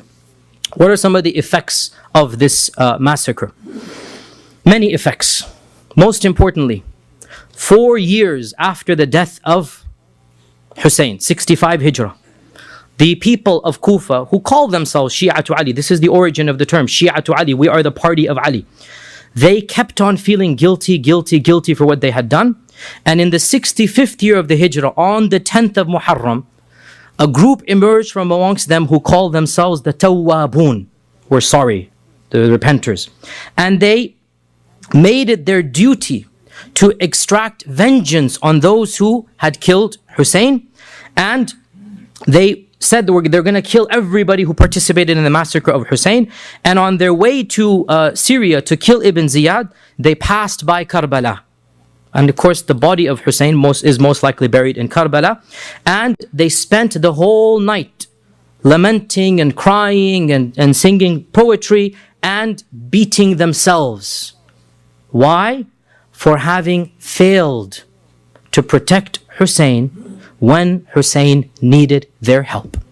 And with this incident, we can mark the beginnings of theological Shi'ism. Up until this point in time, Shi'ism is a political movement. Political. They don't say that the Ahlul Bayt are this and that. They don't say that Abu Bakr. No, all of this is not there. It's just Umayyads versus Ahlul Bayt. And these are pro-Ahlul Bayt and anti-Umayyad. That's it. With this incident, slowly but surely, theology got added into it. And, the issue of making the descendants of Ali into imams and into, figures that we consider to be above and beyond what is our Sharia says, this began after the death of Hussein. With the death of Hussein is the birth of theological Shi'ism. That from this day on, a theology began to be, devised. And then from there, of course, another turn took place. And this incident, believe it or not, was very similarly repeated. A deja vu took place in 122 AH from the son of Ali ibn al-Hussein, Zain al-Abidin, and his name is Zayd. When Zayd, the son of Ali, the son of Hussein, the son of Ali, the son of Ibn Abi Talib, see the lineage, right? Zayd was once again in Medina, and the people of Kufa promised him the same thing. His older relative said, don't go, don't go, don't go. And Zayd said, no, this time is going to be different. So in 122 AH, Zayd did the same journey from Medina to Kufa. And in Kufa, the people quizzed him, and most of them rejected him. Why? Because they said to him, do you curse Abu Bakr and Umar? Why? Because in Kufa, theology is changing. In Kufa, they're making a theology out of it. And Abu Bakr and Umar become the worst people. So they said, do you curse Abu Bakr and Umar? And Zayd ibn Ali said, Wazirayu Rasulillahi sallallahu alaihi wasallam. These were the wazirs of the Prophet. You want me to curse Abu Bakr and Umar? No, not possible. I am simply against the Umayyads, basically, right? And this shows us the real clash between theological Shi'ism and political Shi'ism. The Ahlul Bayt were Shia politically, not theologically. And the Shia of Kufa became Shia, what we call Shia. The irony of ironies, when Zayd came, they rejected their own Imam as being too Sunni, basically. They rejected their own Imam, that you don't curse Abu Bakr and Umar, how can we fight behind you? So they did not fight behind him, and the Umayyads came, the Abbasids this time, not the Umayyads, the Abbasids came, and the Abbasids massacred Zayd, and this was the beginning of what we call Zaydi Shi'ism. Zaydi Shi'ism is a different branch of Shi'ism. It is still strong and powerful in Yemen. The only country in the world where you have Zaydi Shia is Yemen. And you have the Ithna Ashari Shia, which is the Shia of Pakistan and Bahrain and Iran and Iraq. This is 12er Shi'ism. You compare the doctrines of Zaydi Shi'ism with 12er Shi'ism, and you see the reality between political Shi'ism and theological Shi'ism. Zaydi Shi'ism respect Abu Bakr and Umar. Zaydi Shi'ism does not curse the Sahaba. Zaydi Shi'ism don't consider the Imam to be infallible and there's one Imam and Allah. All of this is not there in Zaydi Shi'ism, right? Zaydi Shi'ism is the real Shi'ism of the Ahlul Bayt. There's no theology that the 12 or Shi'ism went a whole different way. And that's the story beyond the scope of this. The final point, and it will take 5-10 minutes, the final point. Who is to blame? Who is to blame for the massacre of Hussein? The Sahaba that were alive at the time, they knew exactly who to blame. The companions squarely placed the blame on the people of Kufa. The number one culprits were the very people who claimed to be the partisans of Ali. And it is authentically narrated in the books of hadith, not even the books of history. Muslim, Imam Ahmad, Tirmidhi, we have these in the books of hadith, that when Salama, who is Salama? The wife of the Prophet ﷺ, when she heard of the death of Hussein and the martyrdom of Hussein, she said, may Allah's la'na be upon the people of Iraq. They were the ones who murdered him. قَتَلُوهُ قَاتَلَهُمُ اللَّهُ. They killed him. May Allah subhanahu wa ta'ala curse them. They seduced him. They promised him. And then they abandoned him right at the very end. And we have the even more famous narration of the senior most Sahabi, who is Abdullah ibn Umar, the most respected of the Sahaba alive. He's not pro-Yazid. He doesn't like the Umayyads. He doesn't like the politics going on. And the famous, this hadith is in Bukhari. This hadith is in Bukhari and Muslim. What is it? When a group of Hujjaj came to Mecca, right? And Ibn Umar was there. And they said, oh, this is Umar, let's ask him a question. So one of them comes and he says, oh, Ibn Umar, if I swat a mosquito and the blood comes, is my ihram broken? Now, remember in ihram, you're not supposed to hunt, right? So, and of course, I mean, Sunni fiqh, I don't know any fiqh. Mosquitoes are not hunting. You don't hunt mosquitoes, right? So you can swat a fly and mosquito. So if I swat a mosquito, do I have to pay dam fidya for this blood? And he was shocked. He goes, where are you from? He said, from Kufa, from Iraq. He said, wa ajaban. Amazing are you people. Amazing are you people. You kill the grandson of the Messenger of Allah sallallahu alaihi wasallam. You murder him. And now you come and ask me about the blood of a mosquito? Now, who is he blaming? The people of Kufa. And wallahi, this is crystal clear. And we have to say this no matter how painful or awkward it is. This is the truth. And that is why this group beats themselves to this day. This is the truth that nobody can deny. And the Sahaba that were alive, none of them is pro-Yazid. Wallahi, it's impossible for a believer to be pro-Yazid. But being anti-Yazid doesn't necessarily mean we agree with everything that happened there. No, not at all. We say that the people who promised Hussein should have been the ones that lived up to the promise. Where were they when Ibn Aqil is thrown? Where were they when Hussein is camped outside their city for 6 solid days? Where were they? Instead of cursing everybody else in the world, even those who were born before Hussein, wallahi, they need to look at their own selves. Wallahi, this is the truth. They need to look at what they themselves have done. And their betrayal and their cowardice and the fact that they were bribed so easily from what they promised him. So, the number one culprit, according to our own sources and their own sources, that's why they beat themselves on that day and they continue to do so. The number one culprits are those who seduced, those who promised, those who swore the most solemn oaths, and then they disappeared بين عشية وضحاها, between the morning and an afternoon. They all disappeared from Ibn Aqil, and not one of them showed up when Hussein is camped outside. These are the people, instead of cursing those who were born before Hussein, wallahi, they need to look at themselves and what they have done. That's number one. Okay, they're cowards. They're traitors who betrayed Hussein. Okay, but they didn't pull the trigger, as we say. They didn't fight with the sword. So, who then is the one who is guilty of the blood? They're guilty of cowardice and betrayal. And wallahi, that's the biggest guilt. Because if they had stood up, Karbala would not have happened. If the people of Kufa had stood up, they would have protected Hussein. They would have had to negotiate. Something would have been done. So that's the number one culprit. Number two, who is the mastermind? Clearly the mastermind is Ubaydullah ibn Ziyad. Ibn Ziyad is the main culprit, the governor, this impetuous, arrogant young man that was placed to be the governor. And Ibn Ziyad, we give him the lion's share of the blame. And there is no doubt, It is clear even in his own lifetime that Allah punished him. His whole lifetime was just uprisings and intrigue and backstabbings until he died a miserable death. The forces of Mukhtar al-Thaqafi, another internal uprising, he was killed by the forces of Mukhtar. And notice the irony of ironies, and this is sunnat Allahi fi khalqihi. His own head was decapitated, and his head was brought in front of the people of Mukhtar on a plate. And it was shown just like the head of Hussein was shown to him. And this is in Sunan at-Tirmidhi. This isn't Tirmidhi, not even the books of history. And they say when the head was brought in front of the majlis, everybody was terrified. Why? Because out of nowhere, a snake came into this grand audience and made its way straight into the head and went into the nose and resided in the skull of Ibn Ziyad. This isn't Tirmidhi. It's not even the books of history. Sunan at-Tirmidhi mentions that the head of Ibn Ziyad was punished in this way in front of the people to see. So this is Ibn Ziyad. Ibn Ziyad is the brains, but he didn't actually come to the battle. Ibn Ziyad is the brains and he has the lion's share. And if he wasn't so stubborn, then might have taken another turn. Who gets the lion's share of the physical blame? No doubt the leader of the army, Umar ibn Sa'd. We accuse him of being a coward to Ibn Ziyad. From the books, it seems he was very reluctant. He tried his best to get out, but when push came to shove, he didn't get in the way. And when Umar ibn Sa'd was a little bit too cowardice, as we said, Ibn Ziyad sent Shimr. So Umar ibn Sa'd, we don't say he's innocent.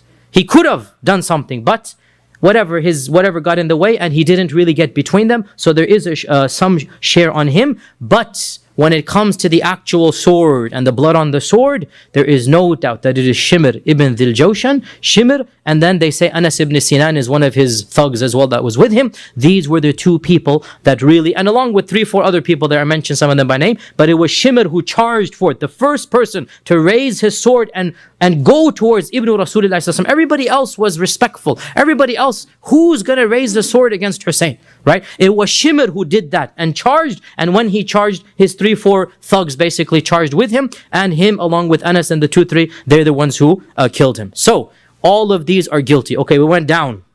We need to now go up. And with this we conclude. We need to go up. We went down. Ubaydullah ibn Ziyad and Umar. And how about up? Who's the one? Where does the buck stop? Yazid. Yazid ibn Abi Sufyan. What is our position about Yazid ibn Abi Sufyan? There's a whole spectrum of opinion. Yazid ibn Muawiyah, Yazid ibn Muawiyah ibn Abi Sufyan. There's a whole spectrum of opinion within Sunni Islam.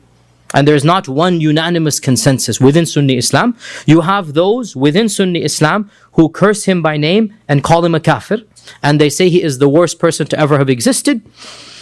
And let us also be honest here, and it really saddens me to say this, but we also have the opposite extreme.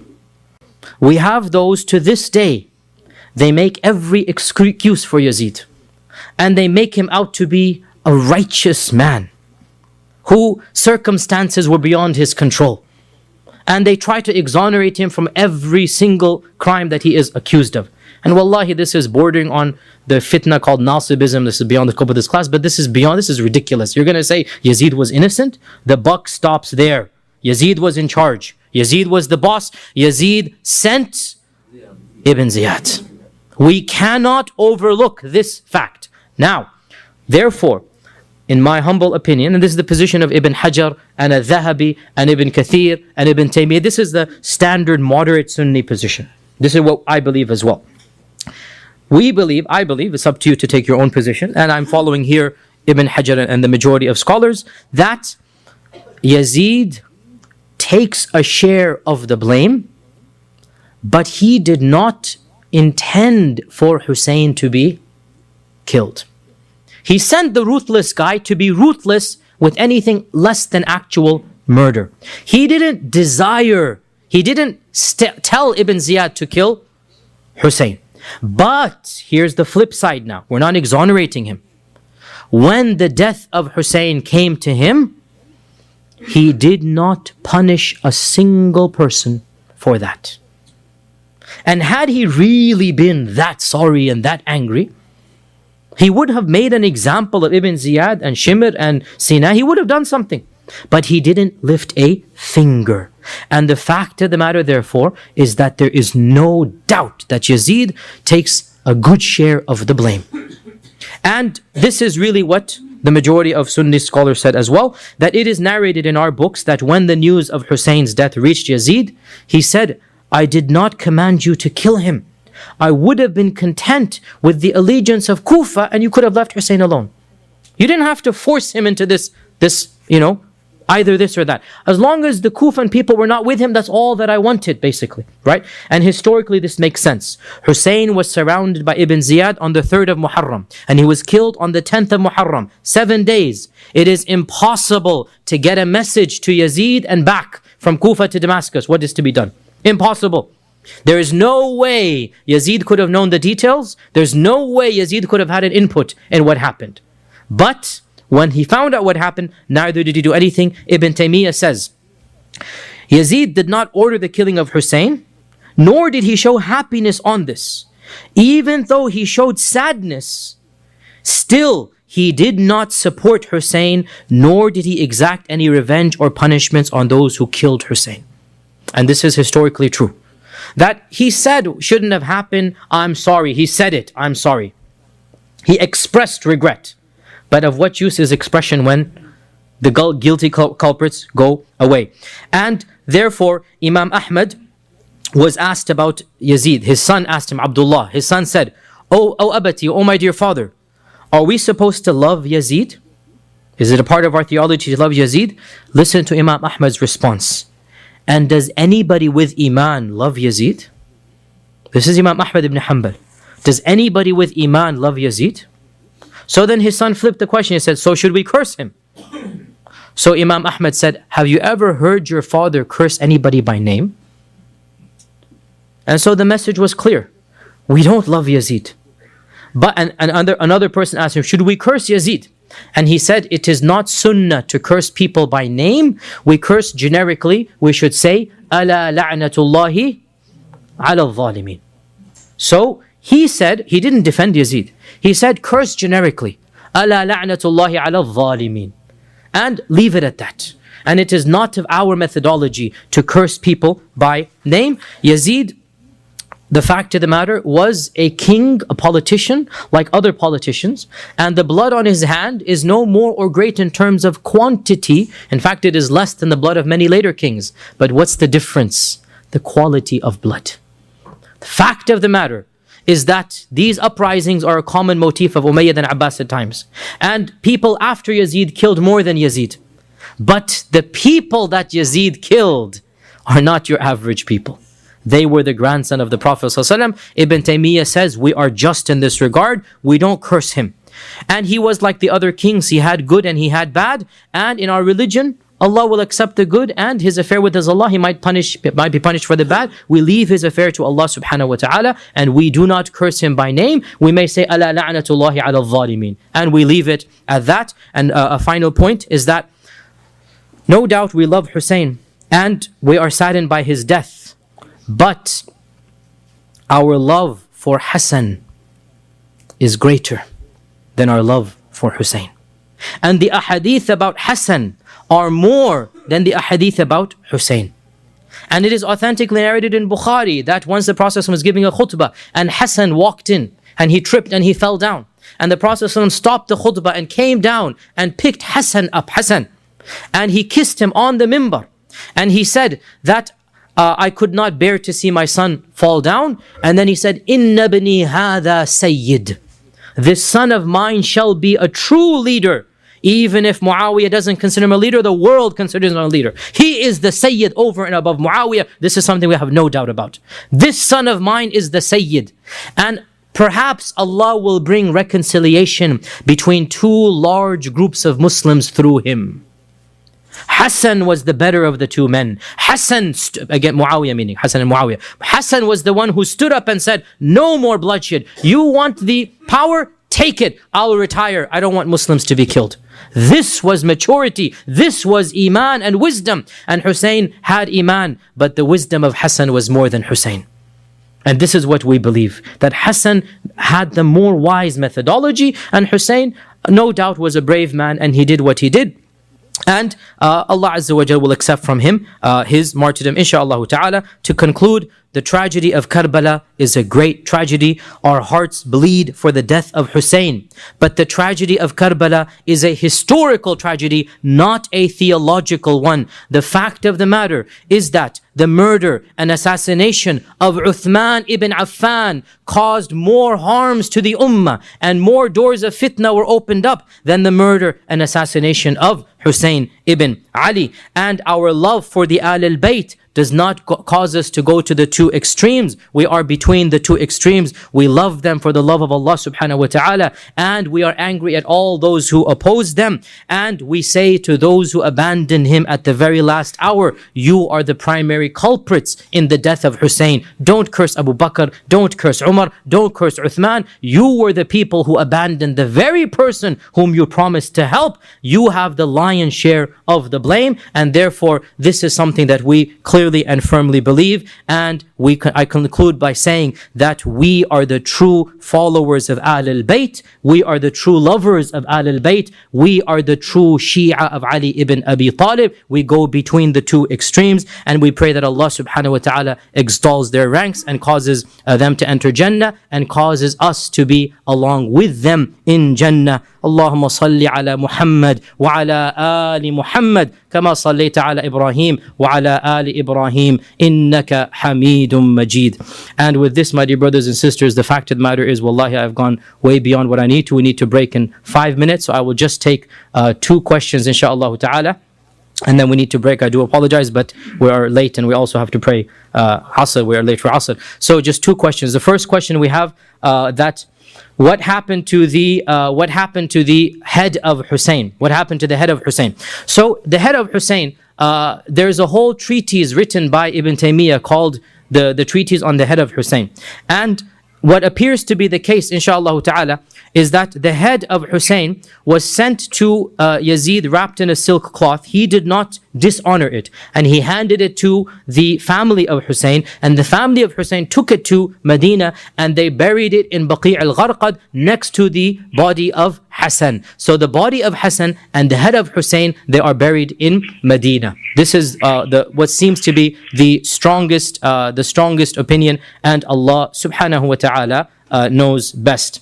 And we also have a question over here, that is the salvation of a Muslim dependent upon acknowledging the martyrdom of Hussein? So we said before, the martyrdom of Hussein is a historical tragedy of the highest magnitude, but it is not a theological issue. It is a historical tragedy, and our heart bleeds historically for what happened. But our theology, our aqidah, our fiqh, our laws do not change by the death of Ali or Hussein or Uthman or any of those Sahaba who passed away. Our aqidah does not change at that, and therefore their martyrdom will be accepted by Allah subhanahu wa ta'ala inshaAllah, but it is not something that changes our beliefs and our theology, and Allah subhanahu wa ta'ala knows best.